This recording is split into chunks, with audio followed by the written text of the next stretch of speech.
So this is where I grew up, and I spent a lot of time on my grandma's porch, and this is my neighborhood.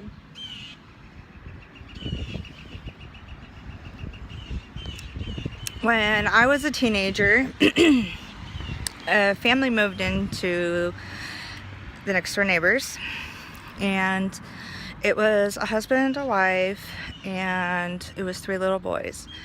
The first little boy, his name was Matt, but he was born with cerebral palsy.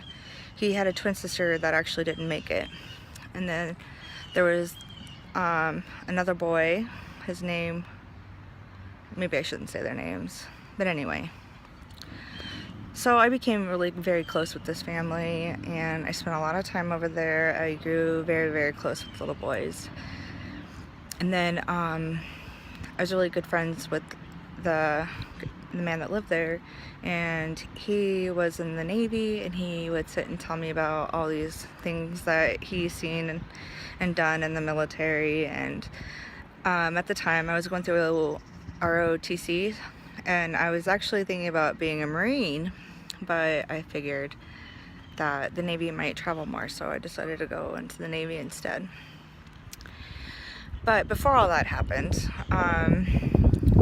one day the woman was gone, and he said that she left him for another man and that she wanted to go be a whore or whatever. And I was really angry with her because I was like, how could a mother leave her kids? And I was just so mad. I was just like, I was like ready to yell at her and scream at her. Like, he had me fired up, mad about it, you know. And like during this time, he became kind of like, I don't know, like a friend, older best friend, I guess, is how he used to describe it. But then he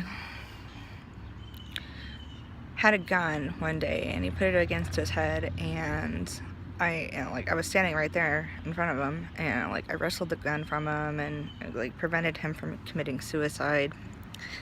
You know, he was drinking a lot, and shortly after that he started dating a woman, and they got married. And I graduated high school about this time, so I became very close with her and her children too, because they lived in the house next door, and as I said before, I spent a lot of time over there. So then I go off to the Navy, I come back 4 years, and they've moved into another house, and I still go over and hang out. But then like he started telling me stories about like how she was being crazy or stuff, and I'm just like, I don't understand, you know.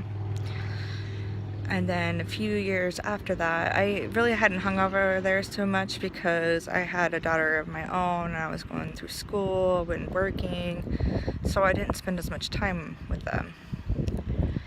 And then one day I get a phone call that he had committed suicide. And I was just like, oh my God, what happened? And so I cried about it all night, and then the next day I drove out to the house to talk to the wife, and she wasn't there, but so I went next door to her dad's house, and he was telling me that she was staying with her brother. So I called her at her brother's house, and she was like, well, it turns out that he had been molesting my daughter since pretty much we got married. And she told me, and I called him and told him that I was sitting in front of the police station and that I'm going to go turn him in. And I guess that's when he went out and shot himself in the head. And then like I was just like shocked. And I remember when I went to the funeral, and I seen the girl, you know, she had grown up a little bit since then, and she was telling me, she's like, do you believe me? And I was like, yes, I believe you. And I could see like the relief washing over her face, because, you know, people who've been sexually assaulted, like a thing that really deters them from coming forward is people not believing them. But I don't, that's not something she would lie about, for one, and for two, you know, he wouldn't have committed suicide over a lie. But I remember like all the conversations we used to have at his house about like how he hates child molesters and they all should die, and that he wants to kill them, this and that and this and that. And then when I became an adult and I had children of my own, and I was looking back on my past experiences, you know, because like I said, we became very close, we were really good friends, and like now looking at it with my adult mind, I realized that there was many times where he was inappropriate. Like I was 16 and we were getting drunk every day, like sitting at his kitchen table playing cards, talking and laughing and having a good time. As a young dumb kid, I'm like, yeah, I'm drinking. Ugh. And then one day I was talking with the wife, and I was like, why do you think he never tried it on me? And she said, because you were too strong, you would have said something. She said, my daughter was more of a target because she was so kind-hearted and so, you know, easily manipulated.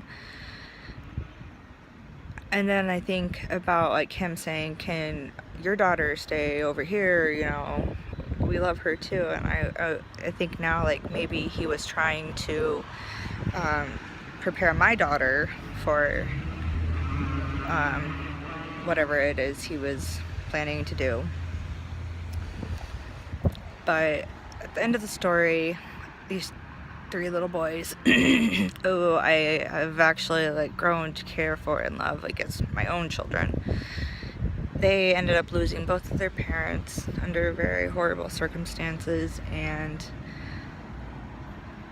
I think about them all the time. Like I used to have a picture of them above my rack in the Navy, and I'd kiss them goodnight. I used to write them, and I really miss them, and I hope they're okay. Oh wow, my lipstick's all messed up. Sorry.